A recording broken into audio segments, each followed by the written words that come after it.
We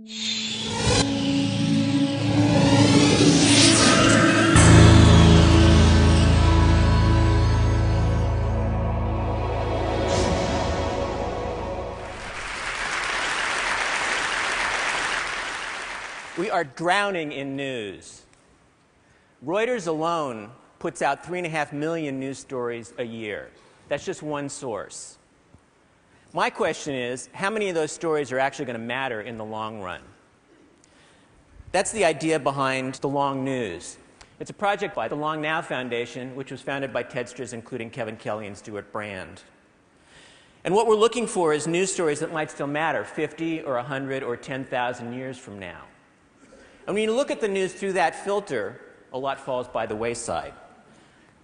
If you take the top stories from the AP this last year, is this going to matter in a decade? Or this? Or this? Really? Is this going to matter in 50 or 100 years? Okay, that was kind of cool. But the top story of this past year was the economy, and I'm just betting that sooner or later this particular recession is going to be old news. So what kind of stories might make a difference for the future? Well, let's take science. Someday, little robots will go through our bloodstreams fixing things. That someday is already here if you're a mouse. Some recent stories: nanobees zap tumors with real bee venom. They're sending genes into the brain. A robot they built that can crawl through the human body.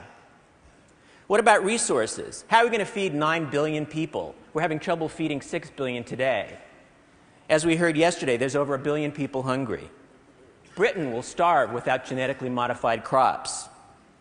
Bill Gates, fortunately, has bet $1 billion on ag research. What about global politics? The world's going to be very different when and if China sets the agenda, and they may. They've overtaken the US as the world's biggest car market. They've overtaken Germany as the largest exporter. And they've started doing DNA tests on kids to choose their careers. We're finding all kinds of ways to push back the limits of what we know. Some recent discoveries: there's an ant colony from Argentina that has now spread to every continent but Antarctica. There's a self-directed robot scientist that's made a discovery. Soon, science may no longer need us. And life may no longer need us either. A microbe wakes up after 120,000 years. It seems that with or without us, life will go on. But my pick for the top long news story of this past year was this one: water found on the moon. It makes it a lot easier to put a colony up there. And if NASA doesn't do it, China might, or somebody in this room might write a big check. My point is this: in the long run, some news stories are more important than others.